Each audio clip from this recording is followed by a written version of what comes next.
handa po akong maglabas ng mga ebidensya, kaukulang ebidensya, papatunay na si Senador Risa ang pasimuno sa mga paninira kay Pastor Apollo Kibuloy. At handa po akong sa anumang mga legal na proseso. Senador Risa, hindi ako nag-text ng anuman sa iyo. Wag mo na akong gamitin sa mga kasinungalingan mo, kaya nga nasusuka ako sa iyo. Titindigan ko yung mga sinabi ko sa video na ginawa ko.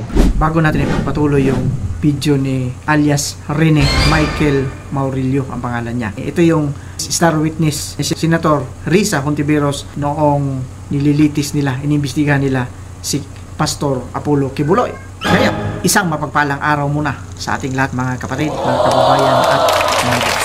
Ang pag-uusapan natin sa araw na ito ay tungkol dito sa isang natin kanina na star witness noon na ngayon bumaliktad na ito. Inamin niya naman na binayaran lang siya ni Senator Risa Hontiveros ng 1 milyon di umano ang naibigay sa kanya at higit pa. Panonoodin natin ang video niya at mamaya doon tayo magbibigay ng reaksyon. Depende sa kanyang sasabihin dito. Doon magdidepende. Doon tayo babase sa ating magiging reaksyon. Kaya mas mabuting panoorin natin, pero bago natin i-play ang video, bati muna tayo ng isa. Magandang umaga po, Luzon, Visayas at Mindanao, at syempre pa sa mga kapatid natin, mga kababayan natin na nasa iba't ibang panig ng mundo. Magandang umaga, magandang tanghali, magandang hapon, magandang gabi po sa inyong lahat. Kamusta na po kayo? Sana po nasa mabuti kayong kalagayan, at sana po datnang kayo ng video na ito na nasa mabuting kalagayan, syempre. At lalo na yung mga kapatid natin na nasa Israel, sa Iran ngayon, wag po ninyong kalimutan ang manalangin. Yan po ang pinakamabisang sandata na magagawa natin sa mga panahong nagkakaroon ng ganitong kaguluhan. At syempre pa, dito naman sa atin sa Pilipinas, mag-iingat po tayong lahat. Mag-enjoy lang po kayo. Magkape-kape kayo dyan, magkuya-kuya-kuya kayo dyan, at bahala na po si Boss Rick dito. Ako po ang magiging piloto ninyo ngayon sa araw na ito. Kaya kung ready na kayo, panoorin na natin na sabay-sabay ang video at nang magkaroon tayo ng reaction mamaya pagkatapos. Ipasok na natin ang video. Ako po si Michael Maurilio, si alias Rene. Una po sa lahat, hindi po ako binayaran, pinilit, tinakot or kinidnap ng kingdom o ang kampo ni Pastor Apollo si Kibuloy. Wala po akong katotohanan yung mga claims ni Senador Risa sa kanyang press con. Wala po ako sa pader ng kingdom. 2019 pa po ako huling nakapunta ng Glory Mountain.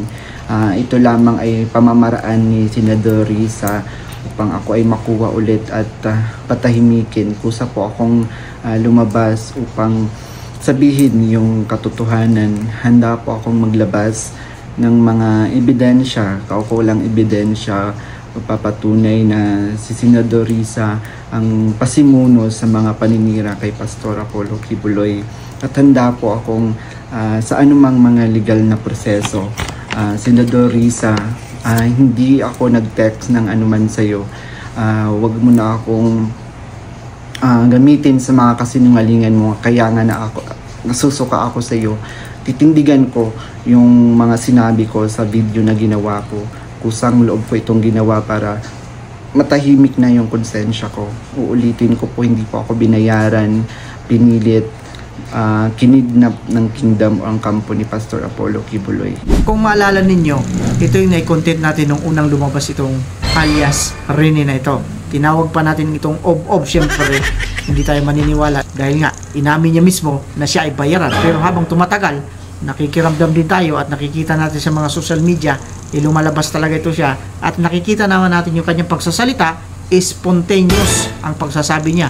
Ang kanyang pagkikwento tuloy-tuloy, at mahirap gawin yun kung ikaw ay nagsisinungaling. So ngayon, medyo kagaya na sabi ko noon, 50-50 yung paniniwala ko rito. Pero ngayon, nadagdagan ng konti. Hindi naman talagang full, siguro mga 70-30. So 70% yung katotohanan, 30% na lang siguro yung nagsisinungaling siya rito. Pero hindi pa rin maiwasan, kagaya ng sinasabi nga nila, for the benefit of the doubt, dapat maimbestigahan din ito. Ang sabi niya rito, kasi sinagot siya ni Senator Risa Hontiveros sa kanyang press con. Ngayon, lumabas ito, pinasisinungalingan niya yung lahat ng mga sinabi ni Senator Risa Hontiveros. At handa daw siyang magpakita ng mga ebidensya. Mabigat ito kasi may supporting evidence na sinasabi niya rito na kaya niyang ilabas para patotohanan, para patunayan na totoo talaga yung kanyang mga sinasabi. Well, kailangan nating abangan yung mga mangyayari pa rito kung ano pa talaga ang mga tungkol sa kasong ito. Ngayon, ang sabi niya pa rito na nasusuka na siya kay Senator Risa Hontiveros. Hindi lang ikaw, alias Rene, ang nasusuka. Noon pa man na kumampi ka sa kanya, maraming Pilipino ang nasusuka dito kay Senator Risa Hontiveros. Lalo na ngayon, lumabas ka at sana nga totoo yung sinasabi mo. At syempre pa, dapat patunayan mo yan, ilabas mo yan kung anong man yung mga ebidensyang meron ka. At pinasisinungalingan niya yung mga conversation nila na mayroon pa silang communication hanggang sa ngayon ni Senator Risa Hontiveros. Sabi niya, wala na silang communication at gusto lang daw, di umano, ni Senator Risa Hontiveros na bumalik siya sa kanya. Parang kakaiba yung istorya nitong dalawa na ito. Habang tumatagal, magkakaroon ng development ito. Baka ma-develop itong dalawa na ito. Ako'y nagtatanong lamang. Malalaman natin yan sa susunod ng mga araw kung ano talaga yung batuhan nila. Siyempre, walang aamin dyan. Yung isa dyan, malamang nagsasabi ng totoo. Yung isa naman, malamang dumidepensa, magsisinungaling yan. Paano mo didepensahan kung hindi ka magsisinungaling? Di ba? So, either isa sa kanila ang nagsasabi lang ng totoo. But, ang point ko rito, 70% ang nandun ako dito kay alias Rene. Kasi kung hindi ito nabayaran, kung hindi siya umamin na nabayaran siya 100%, 101%, aayon ako sa kanya. Dahil nga, yung kanyang kredibilidad ay nabawasan na sapagkat may perang involved, so hindi tayo basta-basta maniniwala. Pag mga ganyan kasi, pag pera na pag-uusapan, mababago talaga yung isang pananaw ng isang tao. Kagaya ko, hindi ako basta-basta naniniwala sa mga taong ganito kasi uso ito noon, magpahanggang sa ngayon.